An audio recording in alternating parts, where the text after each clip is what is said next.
Everyone, welcome back to my new blog. कैसे हैं आप सब? करते सब लोग अच्छे होंगे। तो आज है शिवरात्रि। आप लोगों को मेरी तरफ से और मेरे परिवार की तरफ से हैप्पी शिवरात्रि।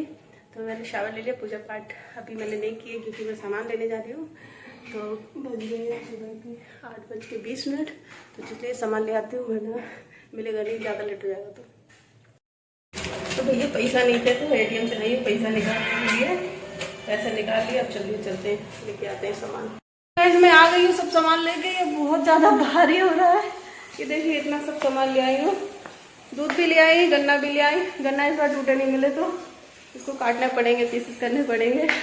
हमें खा गई, इसको रखती हूँ। फिर पूजा की तैयारी करती हूँ। आप भी नहा दो, पूजा पाठ करते हैं। घर पे पूजा पाठ कर लिए हमने और अब ये जा रहे हैं गन्ना ऊपर काट के लाते हैं, फिर जाते हैं मंदिर में चढ़ा देते हैं चल के। तो चलिए अब छत पे चलते हैं। एक बार मैं दर्शन करा देती हूँ अपने भोले बाबा की। ये देखिए मेरे भोले बाबा, पूरे धतूरे, बेलपत्र, फूल और ये क्या कहते हैं मिगी वगैरह सब चढ़ा दिया है। पूरे झक गए हैं मेरे भोले बाबा, बहुत भोले हैं। और मैंने आज सबको नहला दिया है। मेरे कान्हा जी देखो, लड्डू गोपाल कितने सुंदर लग रहे हैं। येलो ड्रेस पहनाई है आज मैंने उन्हें, बहुत प्यारे लग रहे हैं।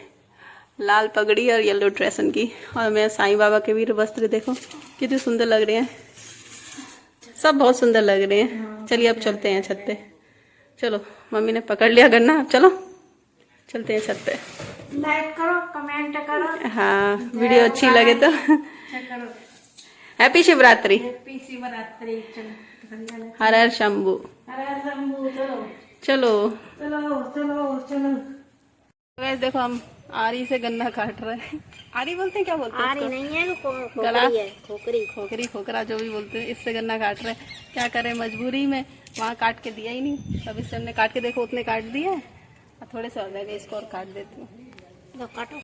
तो भैया हम यहाँ पे धूप में ही बैठ गए हैं गन्ना काटने के लिए और ओखरी से काट रहे हैं, पीसेस सही से निकल जाए। क्योंकि जब भी काट रही हूँ बीच में से फट रहा है, सही से कट नहीं पा रहा है। लेकिन काट के तो रहूंगी, मेरे भोले बाबा का सवाल है, उनको चढ़ाना जो है। तो चलिए इसके अच्छे से पीसेस कर देती हूँ। तो गाइस थाली तैयार कर दी है मैंने, ये देखिए पूरी तरह से। ये मेरी थाली है और ये मम्मी की थाली है। सब रेडी हो गए हैं, चलिए अब निकलते हैं। तो गाइस निकल रहे हैं, देखिए मम्मी कह रही थाली भारी है क्योंकि भारी हो गई है। और अब निकल पा रहे हैं क्योंकि काफी टाइम हो गया मंदिर में, 1 घंटा हो गया वेट करते करते। भीड़ इतनी लगी थी, यहाँ से देख रहे थे। चलिए निकलते हैं। हर हर शंभू, हर हर शंभू, हर हर शंभू। चलो, तो हम लोग मंदिर पहुंच गए हैं और मैंने मम्मी से बोला सबसे पहले आप पूजा कर लो, उसके बाद में मैं कर लूंगी। तो मेरी थाली यहीं रखी है और मम्मी अपनी थाली से अपनी पूजा पाठ कर रही हैं। और हवा आज काफी तेज चल रही है और देखिए कितने लोग पूजा करके जा चुके हैं। भोले बाबा दिख ही नहीं रहे हैं, एकदम पूरी तरह से ढक चुके हैं क्योंकि इतना सब कुछ चढ़ चुका है। सुबह ही से इसमें मतलब मंदिर में बहुत भीड़ लगी थी। तो हम लोग 1 घंटे या 1.5 घंटे से वेट कर रहे थे, शायद अब भीड़ खत्म हो जाए, अब खत्म हो जाए तब हम लोग पूजा पाठ करें। तो मम्मी की पूजा हो गई, उसके बाद में मैंने कहा मैं भी पूजा कर लेती हूँ क्योंकि और लोग भी आने लगे थे। मम्मी कर रही थी तब तो कोई भी नहीं था फिलहाल। और जैसे ही मैं पूजा करने के लिए बैठी वैसे ही कुछ लोग आ गए हैं पूजा करने के लिए। तो मैंने कहा चलो कोई बात नहीं, चलो साथ में ही पूजा कर लेते हैं। तो वो लोग सामने बैठ के वहां से पूजा कर रहे हैं और मैं तो सामने बैठी हूँ जहाँ से मम्मी पूजा कर रही थी, वहां से मैं पूजा करने लगी। तो आज के दिन मेरा फास्ट है और मुझे बहुत अच्छा लग रहा है पूजा पाठ करते टाइम। तो मुझे वैसे भी बहुत अच्छा लगता है क्योंकि मंदिर जाना, पूजा पाठ करना, भगवान को याद करना, ये तो मतलब बचपन से शौक रहा है मुझे कि मैं बड़े होके इतना वह व्रत रखूंगी। क्योंकि छोटे पे कोई रहने नहीं देता था, पापा बोलते थे बड़ी हो जाओ तब रहना, क्योंकि छोटे पे भूखे पेट इतने देर नहीं रहते। इसलिए ना मतलब 1 दिन तो चल जाता है, 9 दिन नहीं रहने देते थे। मैं जिद करती थी कि मुझे रहना है, नवरात्र का व्रत है, लेकिन कोई मुझे नहीं रहने देता था, ना मम्मी ना पापा। तो फिर लेकिन अब बड़ी हो गई हूँ, अब मैं 9 दिन तो नहीं रह पाती हूँ क्योंकि मेरे साथ एक प्रॉब्लम है। मैं अगर फास्ट रहती हूँ मेरा सिर पकड़ लेता है, सिर दर्द बहुत होने लगता है, इस वजह से मैं नहीं रह पाती हूँ। हाँ, स्टार्टिंग का और लास्ट का रह लेती हूँ और बाकी के जो 1 दिन के व्रत होते हैं वो तो उसको तो पूरा कर लेती हूँ, मैं कंटिन्यू कर लेती हूँ, चाहे भले सिर में दर्द हो उसके बावजूद भी। एक बात तो मैंने मानी है, भगवान जी की जो भी प्रार्थना करता है, आराधना करता है, पूजा पाठ करता है, उसको कभी भी जीवन में मतलब कष्ट आते हैं लेकिन भगवान जी सब हर लेते हैं। और मैं अपने पर्सनल एक्सपीरियंस से बता रही हूँ कि मैंने जब जब भगवान को याद किया है, मैं वैसे बचपन से ही पूजा कर रही हूँ, मुझे अच्छा लगता है। और जब जब मैंने भगवान से विश की है, मतलब तुरंत तो नहीं मिला है लेकिन कुछ टाइम बाद जरूर मिला है, मेरी विश जरूर पूरी हुई है। तो इसलिए मैं भगवान पे अटूट विश्वास रखती हूँ, मुझे बहुत ज्यादा विश्वास है, क्योंकि भगवान मेरी हर विश पूरी करते हैं। और मैं हर भगवान की पूजा करती हूँ, ऐसा नहीं है कि एक भगवान को मानती हूँ तो सिर्फ उन्हीं की पूजा करूँ, मैं सभी देवी देवताओं की पूजा करती हूँ और सभी को मानती हूँ। और ये तो बहुत ही अच्छा है कि मेरे घर के बगल में ही मंदिर है, तो मुझे पूजा पाठ करने के लिए ज्यादा सोचना भी नहीं पड़ता है। वैसे घर में तो कंटिन्यू मैं डेली पूजा करती हूँ, एक भी दिन मिस नहीं करती हूँ। और बगल में मंदिर है, तो जब कोई त्योहार बढ़ता है तो बगल में मंदिर है, आसानी से हम लोग जा सकते हैं। और मम्मी को भी मैं लेके आ जाती हूँ, क्योंकि मम्मी से वैसे चला नहीं जाता है, अब उनके पैर में ज्यादा ही दिक्कत होने लगी है। और पैर में क्या, वो ज्यादा चलती है तो उनकी सांस फूलने लगती है, पैर भारी हो जाता है, पैर आगे बढ़ता ही नहीं है। फिर भी मैं उनको धीरे धीरे करके मंदिर के दर्शन करवा देती हूँ। और कहते हैं ना, माँ बाप को ये तीर्थ स्थल वगैरह ऐसे जगह पे ले जाना बहुत शुभ होता है, बहुत पुण्य मिलता है। खैर तीर्थ स्थल तो अभी नहीं ले गई हूँ मैं, हाँ शिरडी जरूर ले गई थी। अभी मंदिर जब भी जाती हूँ तो मम्मी को लेके ही जाती हूँ, क्योंकि मम्मी भी पूजा पाठ कर लेती है। मम्मी को भी पूजा पाठ करना अच्छा लगता है, लेकिन अभी शरीर से थोड़ी सी सही नहीं रह पाती है, इसलिए कंटिन्यू नहीं कर पाती है वो डेली डेली। बाकी जब वो पहले जब हम लोग छोटे थे तब वो डेली करती थी, हम लोग बचपन से देखते थे। लेकिन अब वो शरीर से बेबस है, क्या किया जाए, नहीं कर पाती हैं। लेकिन जितना मुझसे होता है उतना मैं करती हूँ।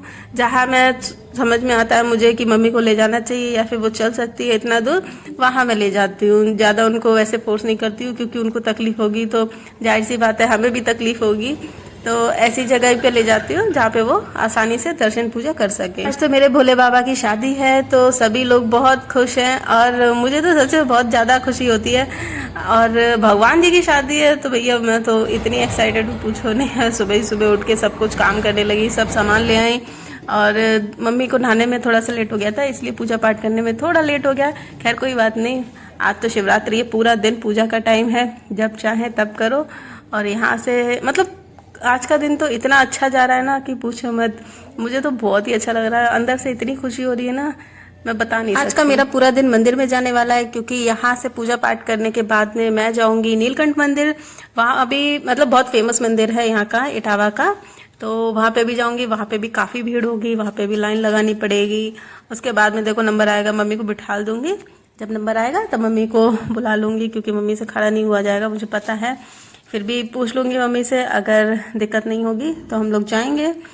तो वैसे तो मैं लेके ही जाऊंगी, क्योंकि हर साल मैं उनको लेके जाती हूँ, दर्शन करवा ही देती हूँ, तो इस बार भी जाऊंगी। इसलिए अभी यहाँ पे पूजा कर लेते हैं, उसके बाद में चलेंगे। वैसे दोपहर तो हो गई है, धूप भी काफी निकल आई है। तो गाइस आज मेरी पूजा में थोड़ा टाइम लग रहा है। आप लोग सोच रहे हो कि मैं काफी देर से पूजा कर रही हूँ, ऐसा मैं क्या कर रही हूँ। तो मैं आप लोगों को बता दूं, आज है भोले बाबा का दिन, तो मैं आज उनकी मन पसंदीदा चीज जो भी उनको पसंद है वो सारी चीजें ढूंढ ढूंढ के लेके आई हूँ, क्योंकि भोलेनाथ प्रसन्न रहेंगे तो सब कुछ अच्छा रहेगा। इसलिए मैंने एक दुकान से कुछ भी नहीं लिया है, क्योंकि सारी चीजें एक शॉप पे नहीं मिलती हैं। तो मैंने अलग अलग दुकान से अलग अलग चीजें जो जो उनको पसंद है सब कुछ छांट के लेके आई हूँ। और मुझे टाइम भी लग गया था, आते आते करीब 1.5 घंटा लग गया था। मैंने सब कुछ सिलेक्ट किया था, एक एक चीज, और अच्छे से लेके आई हूँ।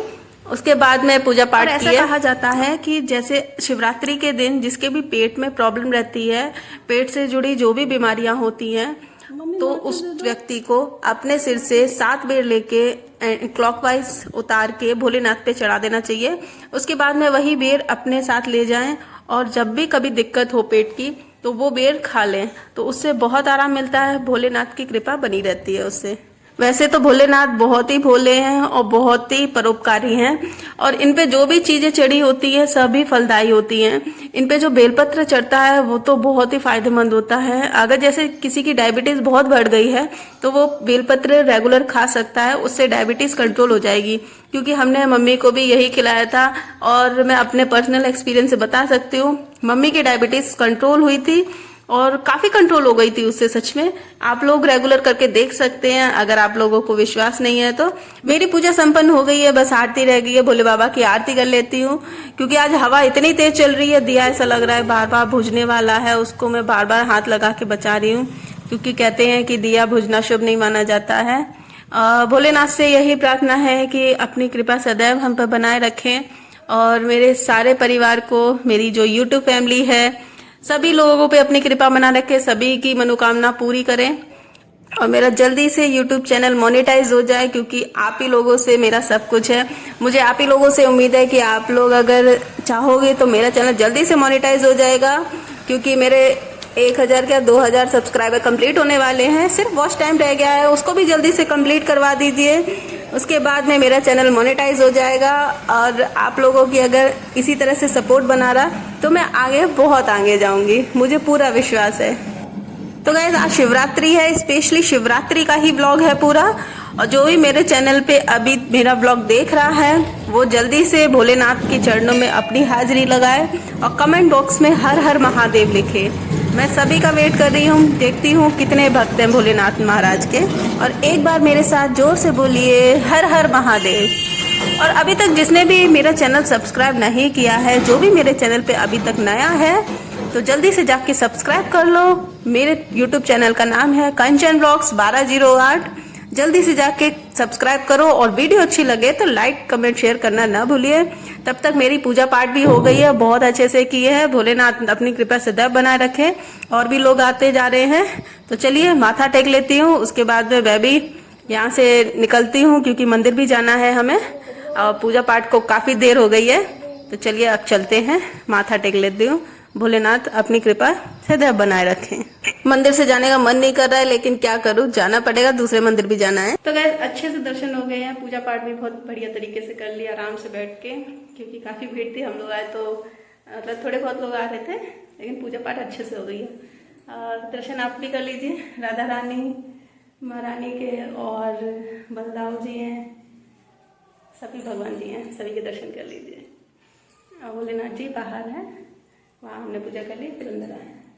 चलिए अब चलते हैं। अब हम जा रहे हैं यहाँ के फेमस मंदिर नीलकंठ मंदिर में। तो चले मम्मी की बिंदी गिर गई यहाँ पे। हम लोग पूजा पाठ करके निकल ही रहे थे। वैसे ये है हमारे मोहल्ले के बीटू भाई, जो कि कांवर भरने गए थे और कांवर भर के लेके आए हैं। कहते हैं कि कांवर का भरा हुआ जल अगर भोलेनाथ पे चढ़ जाए तो बहुत ही शुभ माना जाता है। तो थैंक्स टू बीटू भाई, जो उनकी वजह से हमें ये सौभाग्य प्राप्त हुआ, जो हम कांवर का जल भोलेनाथ पे अर्पित कर पा रहे हैं। और इत्र की तरह ये डाल सकते हैं, क्योंकि बहुत छोटी सी बोतल होती है, इजिली नहीं निकलता है। तो हमने अभिषेक कर दिया है और बहुत अच्छा लगा, सच में बहुत ही शांति मिली। हमने तो सपने में भी नहीं सोचा था कि भोलेनाथ की इतनी कृपा हो जाएगी कि चलते चलते भोलेनाथ कांवर का जल अपने ऊपर अभिषेक करवा के ही हमें निकलने देंगे। तो once again thanks to Bittu, जो हमें ये सौभाग्य प्राप्त हुआ आपकी वजह से। तो गाइस हम लोग आ गए घर पे, पूजा पाठ करके रख देते हैं सामान सब, और अब निकलेंगे हम मंदिर। कितने बजे? 1:15 हो गए हैं, अब निकल रहे हैं। तो गाइस अब हम लोग निकल रहे हैं नीलकंठ मंदिर के लिए। और मैंने पूजा का सामान ले लिया है, सब कुछ है इसमें। और बज रहे हैं 1:30। चलो चलते हैं। मम्मी से वैसे चला नहीं जा रहा, मैं इनको जबरदस्ती ले जा रही हूँ, दिक्कत हो रही है उनके पैर में। तो मैंने कहा आप बैठ जाना, मैं कर आऊँगी दर्शन पूजा अंदर। लेकिन देखते हैं अगर चल सकेंगे तो चलेंगे, दर्शन करा दूंगी मैं। चलो मम्मी, दवाई खिला के ले जाएगी, दर्द की दवाई। तो गाइस हम लोग देखिए मंदिर पहुँच गए हैं, काफ़ी भीड़ हो रखी है। और चलिए चलते हैं। तो गाइस हम लोग पहुंच गए हैं नीलकंठ मंदिर, और देखिए कितनी लंबी लंबी लाइनें लगी हैं, और वो भी 2-2, 3-3 लाइनें इसी में लगना पड़ेगा। और काफ़ी भीड़ है, अंदर पुलिस वगैरह भी लगी है। यहाँ पे भजन कीर्तन हो रहे हैं। चलिए पूजा पाठ कर लेते हैं, तब फिर मैं आपको और मंदिर दिखाती हूँ।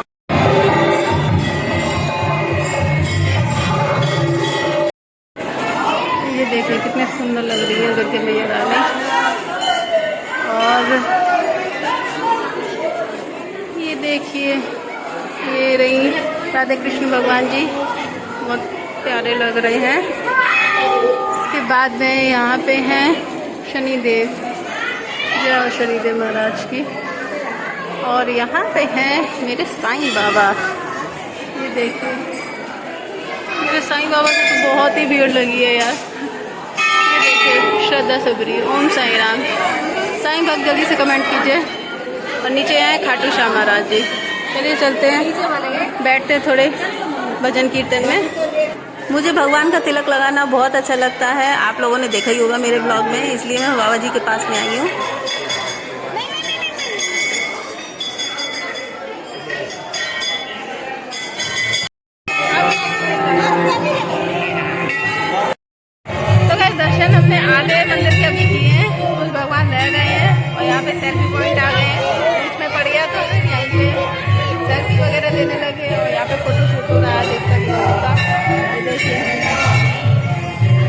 फोटो शूट कर रहे हैं। हम लोग भी अब चलते हैं अंदर और पूजा पाठ करते हैं। अब हम लोग जा रहे हैं घर के मार्केट में, थोड़ा मम्मी कुछ काम करेंगे उसके बाद में करेंगे। शाम के 4 बज गए हैं और अभी भी देखिए कितनी भीड़ हो रखी है। अभी भी लोग आ रहे हैं, काफी भीड़ है सुबह ही से। मम्मी को आइसक्रीम खानी थी तो यहाँ पे मम्मी कुल्फी खा रही है। फिर उसके बाद में चलते हैं, बाहर निकलते हैं। लंबा है थोड़ा निकलने का रास्ता, चलते। मैं घर पे आ गई हूँ। हम लोग मम्मी देखो सामान लाएंगे, वही दिखा रही है दीदी को। चलिए अब मैं भी थोड़ा आराम करती हूँ, थक गई हूँ बहुत ज्यादा, दर्द होने लगा है सच में स्कूटी चलाते चलाते। तो वैसे मुझे भूख लग रही थी क्योंकि मेरे सर में दर्द होने लगा है। आलू कट करते मेरे सर में दर्द होता है, इसलिए मैंने ये आलू फ्राई किया था। ये आलू इसमें मेरे आलू बन के रेडी हो गए। चलो खा लेते। आलू खा लिए थे मैंने। अब मैंने बनाई है चाय मम्मी के लिए और अपने लिए। मम्मी तो नमकीन के साथ पी रही है चाय, मैं खाली पी रही हूँ क्योंकि मेरा फास्ट है आज। और आज का व्लॉग मैं यहीं एंड करती हूँ। मिलती हूँ आपसे नेक्स्ट व्लॉग में। तब तक जिसने भी अभी तक मेरा चैनल सब्सक्राइब नहीं किया है जल्दी से जाके सब्सक्राइब कर लो। वीडियो अच्छी लगे तो लाइक कमेंट शेयर करना ना भूलिए। मिलते हैं आपसे नेक्स्ट व्लॉग में। हर हर शंभू।